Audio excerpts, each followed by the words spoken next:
The midterm elections are just over a month away, and states across the nation are reporting a surge of new voter registrations, and especially among young women.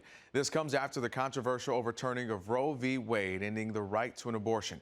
Our Washington correspondent, Cassie Simeon, is not in Washington. She joins us in studio. It's great to have you here for the first time, actually see you in the flesh. Cassie, let's go into this. Democrats from California, they say this is an issue that really could potentially decide the election. We've been talking about it now for a few months. What say you? Well, Democrats are using this as fuel against Republicans in their elections. They're using it in their campaign ads. Republicans, meanwhile, are trying to shy away from it because they're worried that it could endanger their chances of taking both the House and the Senate come November. After the Supreme Court overturned the federally protected right to an abortion, Republicans celebrated. You know, today's Supreme Court decision in Dobbs is the most important pro-life ruling in American history.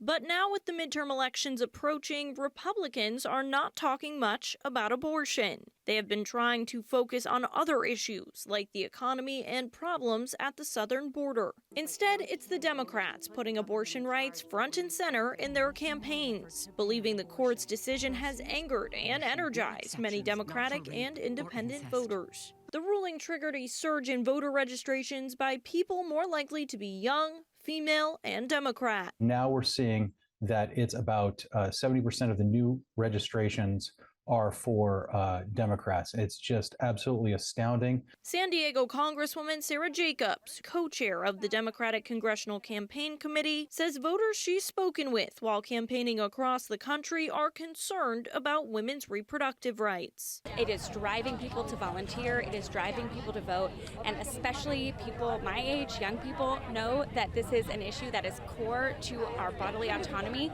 and it really is a kitchen table issue. Experts say this isn't just bluster, but that abortion rights are driving this election cycle. There's a reason why a number of activists on the Democratic side are referring to it as Roe-vember. They're getting the people registered, and the next step is to make sure they turn out. And it already has turned the outcome of two elections, those being the Kansas referendum and a special election in upstate New York. Looks like this was the difference. Congresswoman Judy Chu of Monterey Park, who has been championing the Women's Health Protection Act to enshrine Roe into federal law, says it's not surprising. Young women growing up right now in this country have less rights than their grandmothers. How could we get into this type of situation?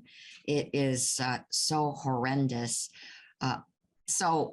Yeah, I am so regretful that we are in this situation, but I am also so glad that women are rising to the occasion. On the other side of the abortion debate, Republican Senator Lindsey Graham of South Carolina introduced legislation banning most abortions after 15 weeks of pregnancy. Many Democrats running in competitive races immediately tried to tie their Republican opponents to the legislation, believing it is out of step with what many voters want. Minority Leader and Bakersfield Representative Kevin McCarthy wouldn't commit to where he stands on the measure. The Supreme Court's made that decision and moved it down to the public so the states, they could have their say.